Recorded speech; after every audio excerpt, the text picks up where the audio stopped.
Hello, sports fans. In this particular recording, we are going to talk a little bit about, a little more about demand and what a couple of important things about demand that you should know about.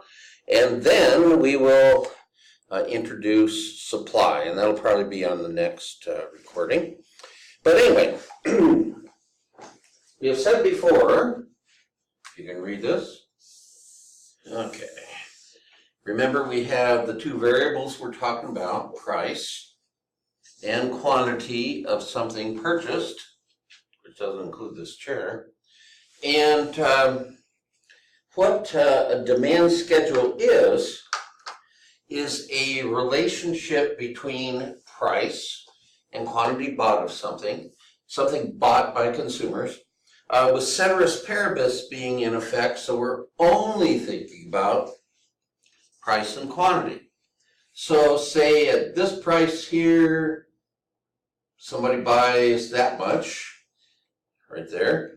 Maybe at a lower price, say here, maybe they buy this much.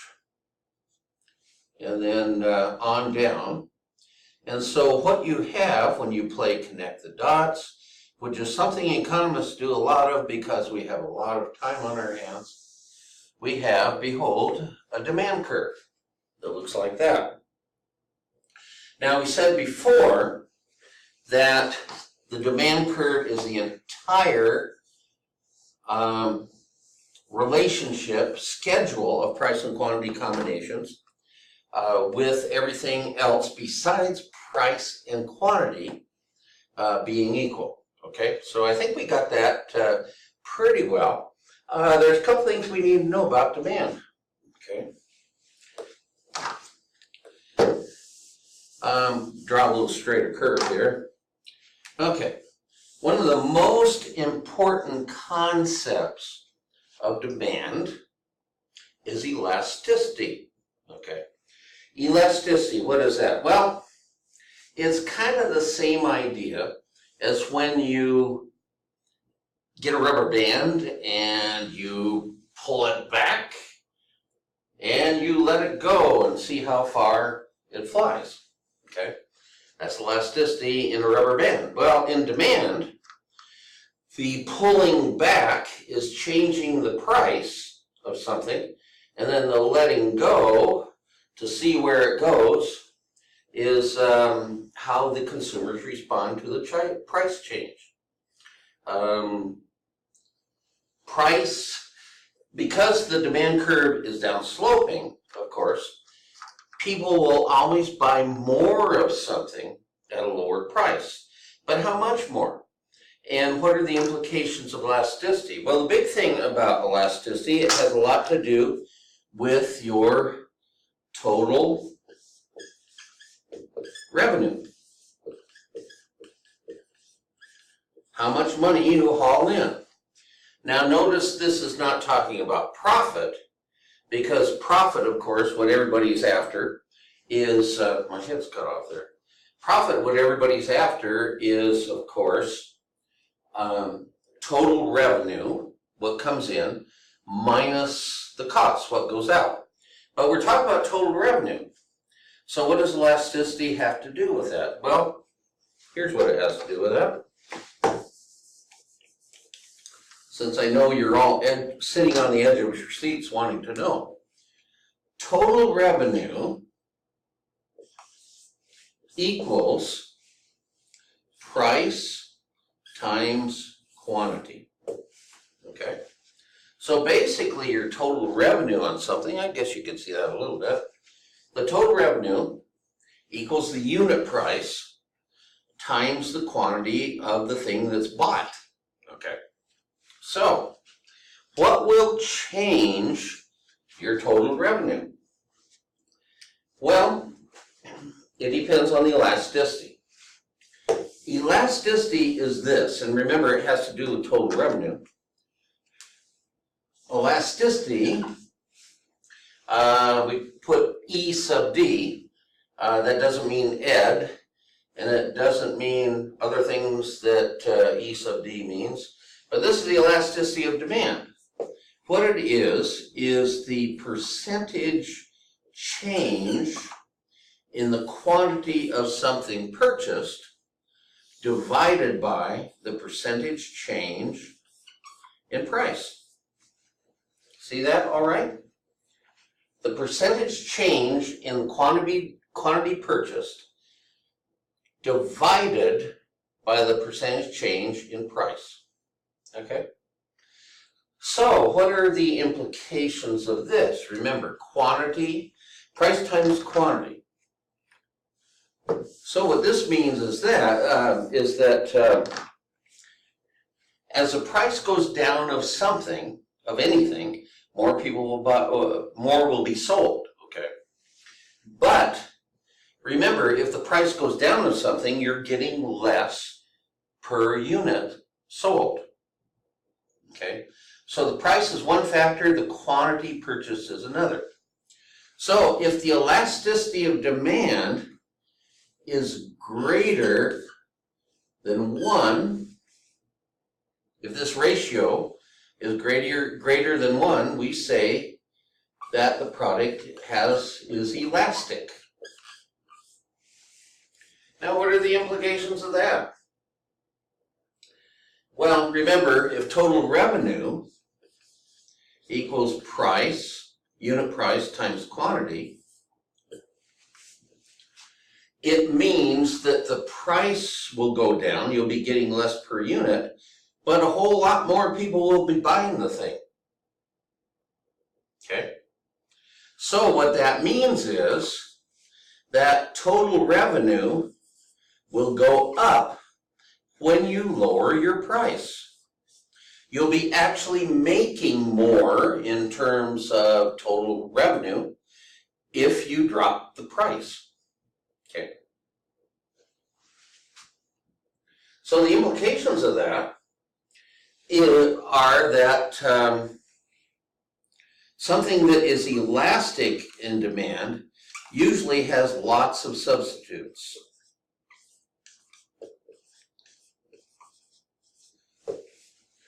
In other words, if you're checking out the price a whole lot, and the price really depends whether you buy this brand or something else, it probably means that there's a lot of stuff like it that are available to be bought, okay? And the other thing is that something that is elastic in demand has a demand curve that tends to be flatter because of the fact that a little change in price, say, if we're doing that, say we just put the price down to there, produces a big change in quantity. Okay? So that's elastic demand. Now, if this ratio of the percentage change of quantity to the percentage change in price equals 1, yeah, let's get that. If the elasticity of demand equals 1, that means it's unit elastic, and your total revenue will not vary no matter what you do. In other words, if your price goes down and your quantities go up, that means that whatever you lose in your unit price will be made up in additional quantity, and you'll stay where you are in terms of total revenue. Now, if this elasticity of demand ratio is less than 1, okay, what that means is that it's inelastic. Okay. So that means that, of course, price times quantity. If you lower the price, you'll be getting less per unit. More people will buy it, but not that many more. And so you're actually, if it's an inelastic demand, total revenue will go down if you lower the price, and it will go up if the price increases. Because if the price increases, fewer people will buy it, but you'll be getting more per unit. And then the people not buying will not make up, will not overcome the larger unit price, okay? So what are the implications of something that is inelastic in demand? Okay. There are a couple things that can be inelastic in demand.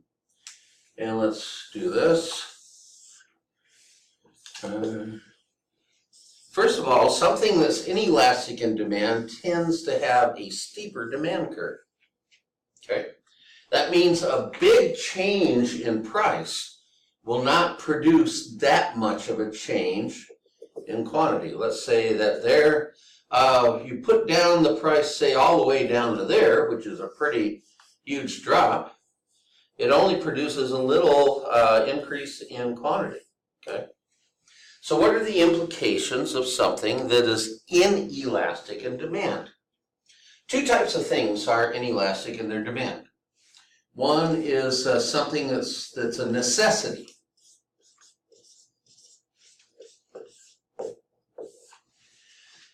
If you have type 1 diabetes, and your life depends on insulin, you're not going to haggle much over the price of insulin. It will, if it goes up, you probably still will buy it. So one is a necessity.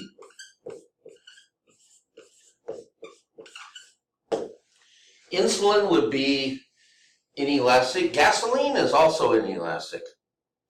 You know that when the price of gas got to $4 an hour, $4 a gallon, the S-curves were still crowded. People were still driving. So it doesn't matter what the price is, we'll still buy it.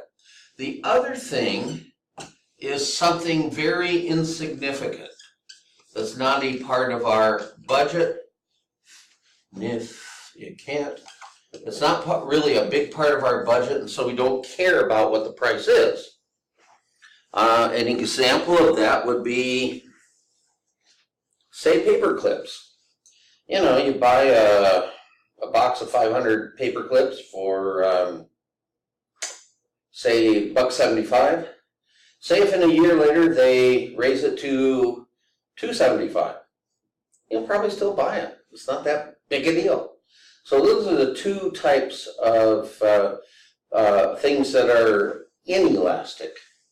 There's one more inelasticity we're going to talk about in the minute that we have here, and that is income elasticity. Okay. Again, a demand schedule is drawn assuming that there's no other thing between price and quantity involved. Well, one of the things that could be involved that would influence this is income. What if your income increased? Well, probably at every price of most things, you would buy more. So at this price, instead of buying this much, maybe you'd buy that much. Connect the dots and the demand curve would go out like this. Demand would increase. This is a normal good. Most things are normal goods. If you have money, if you have more money, you'll buy more of everything. Certain things are what we call inferior goods. My favorite is top ramen. When I was in school, I was so broke that you could buy, what, 15 top ramen for 75 cents or something like that. It was cheap, so we used a lot of it. But upon getting a job, I never want to see the crap again. So when income increases, the demand for top ramen and other inferior goods decrease. So that's basically what we got now. Thank you for listening, and we'll plow on from here.